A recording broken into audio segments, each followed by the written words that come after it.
ন্যাক কাজে, ভালো কাজে ডাকাটাও ন্যাক কাজ। এই যখন বাংলাদেশে কিছু মৌলবী সাহেব বক্তা নামের প্রবক্তা ফতুয়াবাজি করতেছে যে সেহরির সময় যে ডাকাডাকি এটা উচিত না, বাহ, আর ফতুয়া খুঁজে পায় না। কেন উচিত না? বলে সেহরির সময় তাহাজ্জুদ নামাজে মানুষের সমস্যা হবে। তো সেহরির সময় মানুষকে তাহাজ্জুদ পড়ে না সাহরি খায়? ওটি তো বড় ইবাদত, বড় ইবাদত না?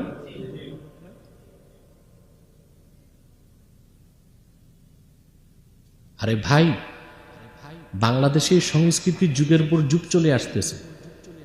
সেহরির সময় ডাকাডাকিতে আনন্দও লাগে। ঘুম কাতর মানুষ যারা, তারা ঘুম থেকে জেগে সেহরি করতে পারে। সেহরি করাও তো ইবাদত।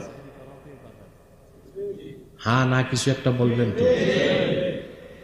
রাসূল করিম সাল্লাল্লাহু আলাইহি ওয়াসাল্লামের হাদিস, তাসাহহারু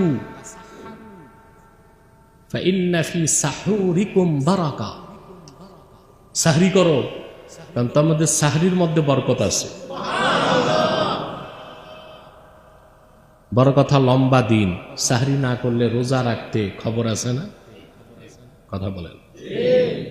তো যে সাহরি করতে উঠলো, ফরজ রোজার জন্য খেলো, ওযু করলো, ওই লোকটা তো ফজর নামাজ বাদ দিয়া ঘুমাবে না।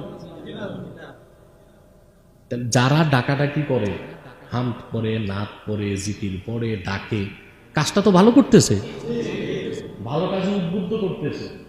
এইখানে ফতুয়াবাজি কেন? এই মৌলভী সাহেবদের ফতুয়া তখন কোথায় থাকে? যখন 31st নাইটে পটকাবাজি হয়, বিয়ে শাদিতে আতশবাজি হয়, তখন তাহাজ্জুদ নামাজ তো ভাই পরের কথা, ফরজ নামাজই তো পড়া যায় না। পটকার আওয়াজে বুড়া মানুষের হার্টবিট বেড়ে যায়, তখন এদের ফতুয়াবাজি কোথায় থাকে? ডিজে পার্টিতে নামাজ পড়া যায় না, মাদ্রাসায় কিতাব পড়া যায় না, তখন এদের ফতুয়াবাজি কোথায়? যত ভালো কাজে ওনারা ফতুয়া খুঁজে। এগুলো তো বক্তা না, প্রবক্তা। অথচ কোরআন সুন্নাহর আলো